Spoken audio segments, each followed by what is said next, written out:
If you are hearing these words right now, this moment is not random. It is a divine interruption, a sacred pause where heaven is breaking into your ordinary breath. Before your mind decides anything, notice what just happened in your body. Your breathing changed. That matters. There is a reason your spirit stopped here. Because God sees how tired you are. Not just physically, but deep in your soul where no one else looks. You have been strong for a long time, patient for too long, faithful while nothing seemed to move. And it has quietly worn you down. You kept showing up, kept hoping, kept believing that effort would eventually turn into change. Yet the days kept repeating and the pressure kept building. And what hurt the most was not the effort itself, but the quiet fear that maybe nothing would ever change, no matter how faithful you stayed. The weight of money worries, mental strain, and unanswered prayers has pressed against your chest until even rest feels heavy. You have questioned your worth in silence, wondered if you missed your moment, and felt trapped in a loop where life looks the same no matter how hard you try. God is not ignoring that exhaustion, and He is not disappointed in you for feeling it. He sees the courage it took just to keep going when nothing around you affirmed the fight. The Lord is near to the brokenhearted and saves the crushed in spirit. There is a holy recognition happening right now, a moment where heaven names what you have been carrying without judgment or shame. Most people turn away at this point, not because this isn't true, but because being seen this clearly feels vulnerable. And hear this clearly. The season that drained you is coming to its end. The shift has already begun, and what God has been preparing is closer than you think. This is not wishful thinking. This is a divine turning point set in motion. Though the vision tarries, wait for it. It will surely come. It will not delay. Relief is entering where pressure lived. Reassurance is replacing doubt, and hope is rising without force. This is the place fear hopes you will rush past. Chosen one. The love your soul has been starving for was never meant to wound you, withhold from you, or demand that you earn your place. Yet its absence created a hollow space where fear moved in and made itself sound wise, protective, even holy. You learned to obey that voice because it felt safer than hoping again. And over time, fear trained your nervous system, shaped your prayers, and whispered limits over your future while wearing the tone of God. You were not weak for believing it. You were surviving without the nourishment you were designed to live from. Pause. That inner unrest you feel is not failure. It is recognition. The same ache David carried when he said, "Why are you cast down, O my soul? And why are you in turmoil within me?" A cry that came from someone who loved God deeply, yet still felt shaken. Fear grew loud not because love left you, but because love had not yet been made safe in you. You learned early that love could be withdrawn, delayed, or weaponized, so you became alert, compliant, spiritual, productive, anything to keep connection from slipping away, and you called it maturity while your heart stayed braced for impact. So now, even when love approaches, your body doesn't rest. It prepares to pay for it. This is the same moment the prodigal son stood rehearsing his apology, convinced he had to perform his way back, unaware that the father was already running toward him with open arms and no conditions in his mouth. That is the atmosphere around you now. There is no fear in love, but perfect love casts out fear. And that word is landing not as theory, but as permission for your body to finally unclench. And now, listen carefully. You were never meant to live from vigilance. You were meant to live from belonging. And the pain that brought you here is not punishment, but proof that your spirit refuses to settle for counterfeit safety. You are not too broken to be loved. You are exhausted because you have been living without rest in love. God is not asking you to try harder, explain yourself, or fix what fear distorted. He is restoring you to the place where love speaks louder than dread and peace outlasts pressure. This is why returning to love feels like conflict, because fear does not loosen quietly. It loses authority when love is received. Most people leave right before this moment, not because it isn't true, but because it asks them to stop protecting themselves.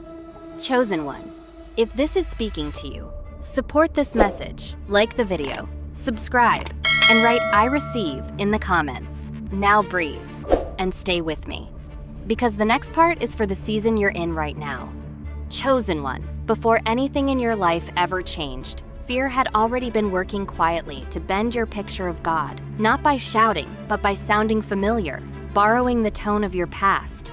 The weight of shame, the pressure you learned to live under, until anxiety felt like conviction and heaviness felt like holiness. You were never imagining it. That tightness in your chest during prayer, the looping thoughts that warned you of failure, the silence that felt like disapproval, because fear is skilled at impersonation, and it thrives when it convinces you that God is the source of your dread.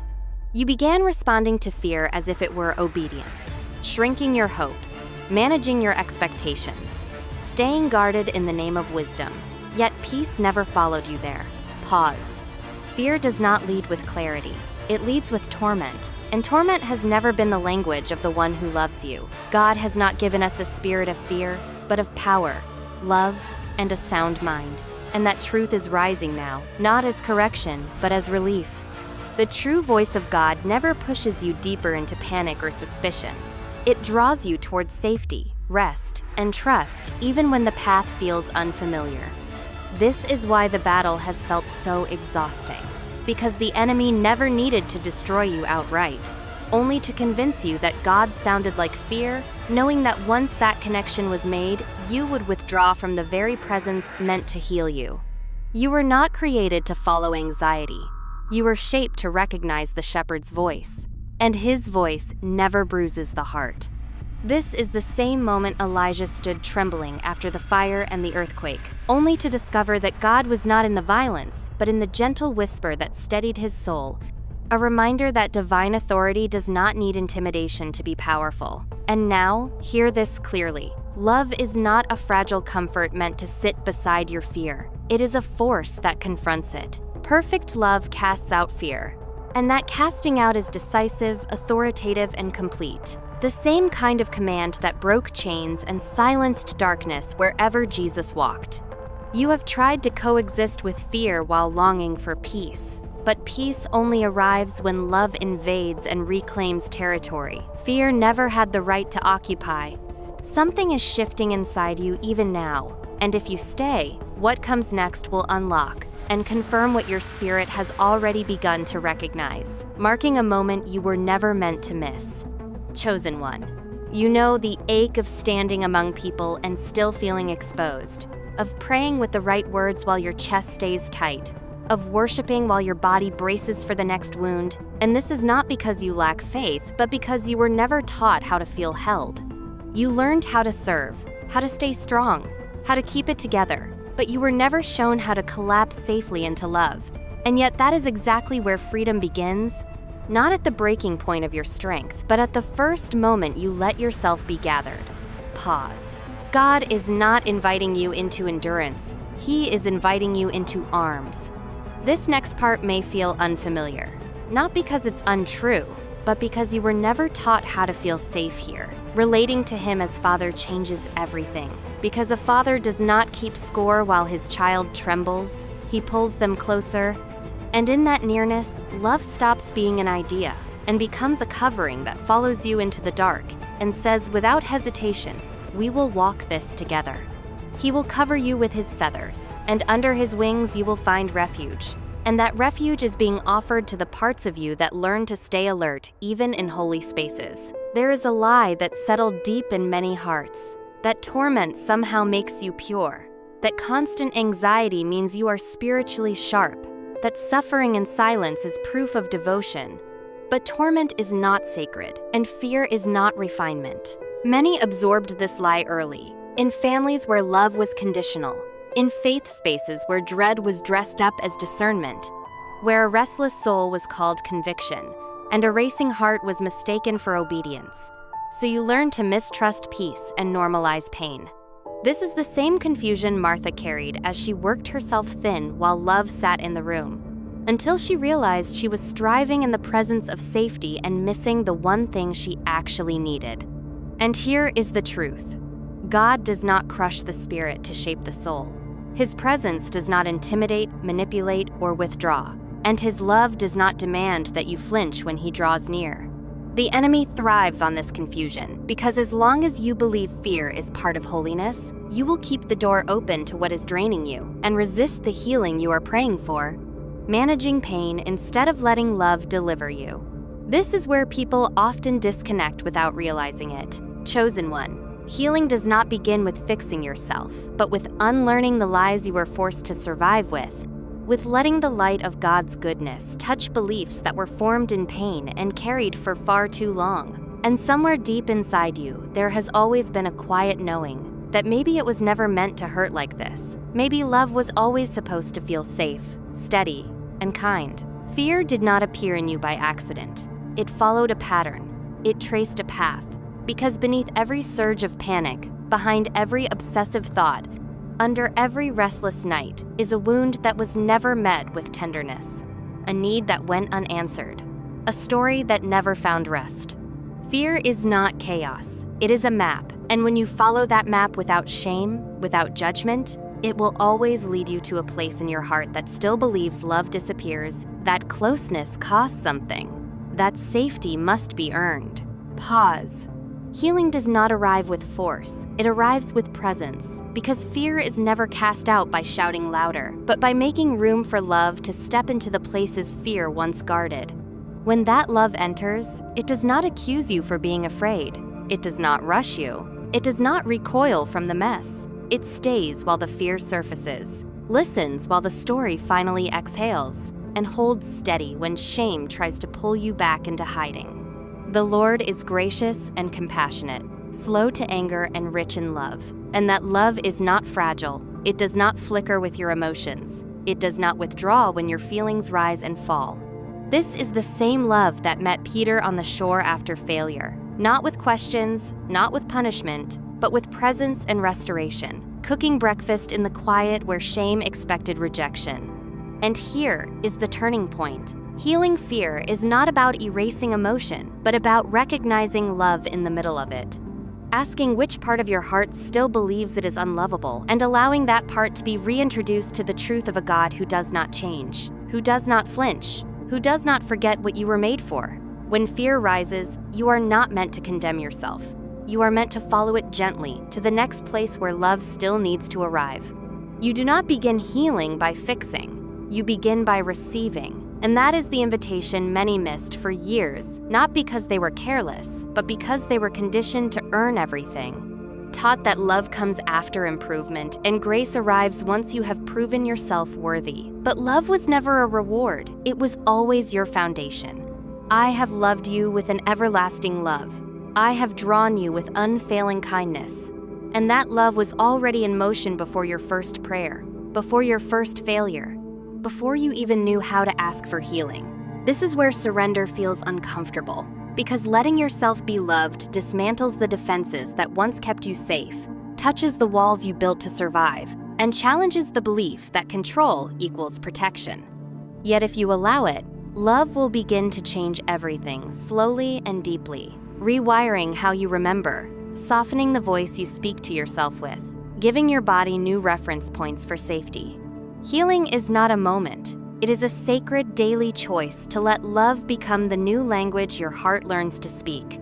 And at first, it feels foreign, even risky. But over time, love reshapes you until fear no longer defines the atmosphere you live in. There is a difference between knowing God loves people and knowing God loves you. And that difference shifts everything. Because when you live as one already loved, fear loses leverage, shame loosens its grip, performance loses its power, and you stop measuring your worth by behavior and start resting in belonging. You were always His child, His joy, His creation, and that truth dismantles the striving you have carried for so long. The fact that you are still listening tells me something in you is finally tired of surviving. Stay with this, because what comes next will activate and confirm what your spirit is already recognizing, unlocking a deeper return to belovedness that you were never meant to miss. Chosen one, you are exhausted in a way sleep cannot fix, worn down by trying again and again, while the results refuse to change, carrying responsibilities that were never meant to be yours, lying awake, calculating numbers that never quite add up, wondering how long you can keep holding everything together before something gives. You have been faithful in invisible ways, showing up when no one clapped, staying steady while life stayed stubborn, and the quiet doubt has crept in, asking if any of this effort even matters. If you matter, if this loop will ever break. You are not weak for feeling this way, and you are not behind. You are simply tired from surviving too long without relief. Pause.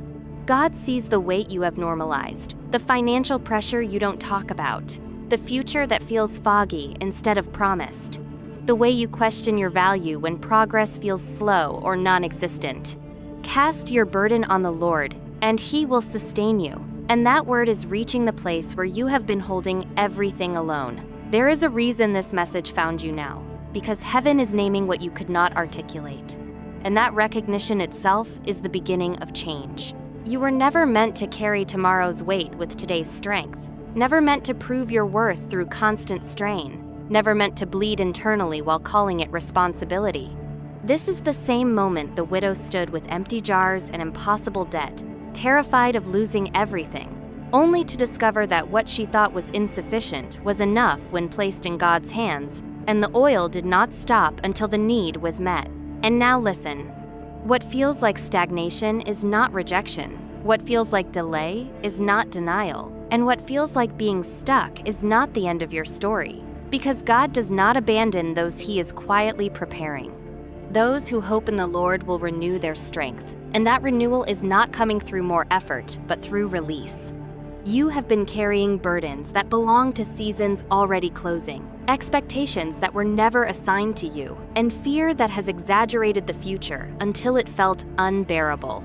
You are allowed to rest without quitting, to pause without failing, to breathe without falling behind. There is hope rising, not because circumstances have shifted yet, but because truth is reclaiming its place inside you.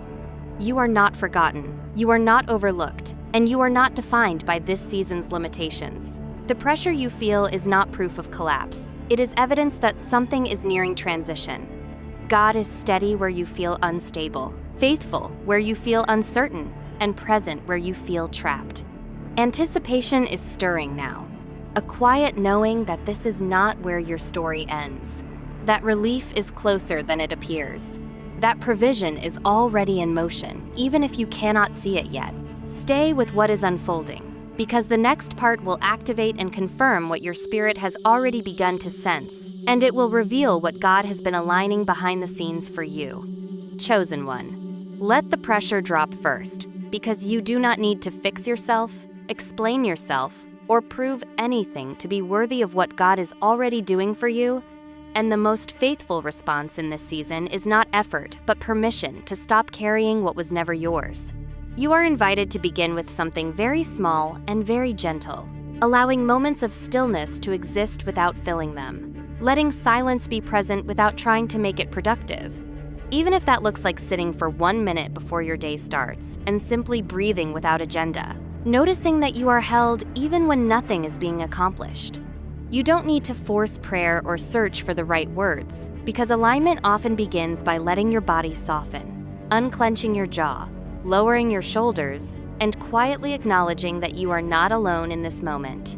You are allowed to release the habit of rehearsing outcomes, the constant mental scanning for what might go wrong, and when your thoughts drift toward fear or urgency, you are invited to gently place them down without correcting them, trusting that God is not asking you to manage tomorrow before it arrives. There may be space in your day to choose rest in practical ways, like pausing before responding, slowing your pace by a fraction, or leaving one thing unfinished on purpose as an act of trust rather than control. You don't need to withdraw from life, only to let love set the rhythm instead of pressure, allowing yourself to receive support where you would normally push through alone.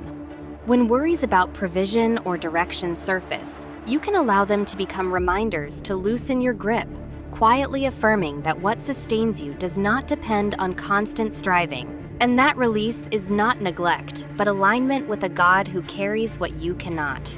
Trust can look like choosing not to chase clarity, not to rush decisions, not to demand immediate answers, and instead giving yourself permission to be present right where you are, believing that rest is not a delay, but a preparation for what is already unfolding.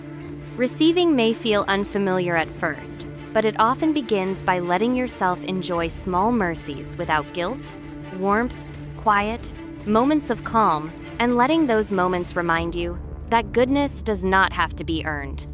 As this season continues, you are invited to move through your days with softer expectations, knowing that the right action will emerge naturally from peace rather than pressure.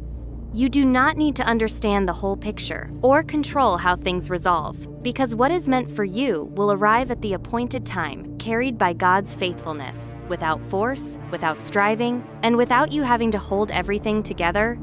Chosen one, as this moment settles, let what you felt be enough, because nothing that stirred inside you was accidental or misplaced. The weariness, the quiet hope, the release you may have sensed, all of it matters. And all of it has meaning within this season of your life. You are not late, you are not off course, and you have not been overlooked in the waiting. What you are walking through fits the timing you are in, even if it has felt slow or uncertain. There is nothing wrong with the pace of your healing or the way your heart has learned to survive, and nothing you need to rush to become before you are allowed to rest. You are held here, seen here, and accompanied, even in the parts of you that still feel unfinished. Let your breathing soften, let your thoughts loosen their grip, and allow the sense of being carried to remain with you without effort. You do not need to gather answers or resolve anything right now. This was a space to be met, not measured, and you are leaving it exactly as you should, intact, worthy, and gently supported. Stay with this quiet that follows, and remain present for the stillness that comes next, where nothing is demanded of you, and everything you need is already near. You don't need to understand this moment. Something in you already does. There is nothing you need to do right now, except arrive in this moment and allow yourself to be here as you are. God of mercy and nearness, we come carrying tired bodies and weary hearts, holding concerns we have held for too long, financial worries that wake us in the night, fears about the future that feel heavier than words, and the quiet exhaustion of trying without seeing change. And we place all of this before you, not with urgency, but with release. You see, the ones who feel stuck in cycles that never seem to break, the ones who question their worth when progress is slow, the ones who have been strong beyond what was reasonable, and you do not turn away from any of it. We rest these burdens in your presence, trusting that you are gentle with what is fragile, and patient with what is unfinished. You are already at work in ways we cannot trace, already tending what we cannot reach, already preparing provision, clarity, and peace beyond our understanding. As it is written, "The Lord is my shepherd, I shall not want," and even now your care surrounds every need that feels unanswered. We acknowledge the fear without shame, the anxiety without judgment, the uncertainty without needing to resolve it, and we ask only for your steady presence to remain with us. Where minds have been racing, we receive your calm. Where hearts have been clenched, we receive your tenderness. Where the future has felt threatening, we receive your guidance, one step at a time. Do not fear, for I am with you. Do not be dismayed, for I am your God. And this promise settles like a covering over every restless place within us. We declare peace not as an achievement, but as a gift. A peace that does not depend on circumstances changing, but on your nearness staying.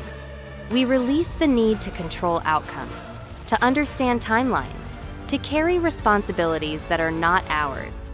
And we trust that what belongs to us will not pass us by. Like Moses, standing before the sea with no visible path, we believe that you make a way where none appears, and that your timing unfolds with wisdom and care. Let your presence be felt as safety, your guidance as clarity, your provision as reassurance, and your love as rest for every soul listening. We entrust this season to you, knowing that even in stillness you are active, even in silence you are attentive, and even in waiting you are faithful. We remain here in quiet trust, confident that what is unfolding does not require our strain, only our openness to be held. Thank you for sharing this sacred space, for staying present through this moment, and for allowing yourself to rest here as the video comes to a close, carrying with you the calm and reassurance that you are not alone and never have been. There is no right thing to write, and nothing you share here needs to be explained or justified. If you feel safe to do so, You are gently invited to leave a few words in the comments, not because anyone needs an explanation, but because naming what you carry can be an act of release. It might be a hope you're holding quietly, a fear about the future, a weight you've carried alone, or a question you've never spoken out loud. Writing it down is not just a comment. It is a way of placing it into God's care, trusting that He sees what you offer and meets you with patience and love in His perfect timing. If this moment brought you comfort, you're also welcome to share this video with someone who may need the same reassurance, and to subscribe if you'd like to remain connected to spaces like this when you need them. There is no rush and no obligation, only an open door. You are not alone here, and this moment is being held gently within the presence and grace of God.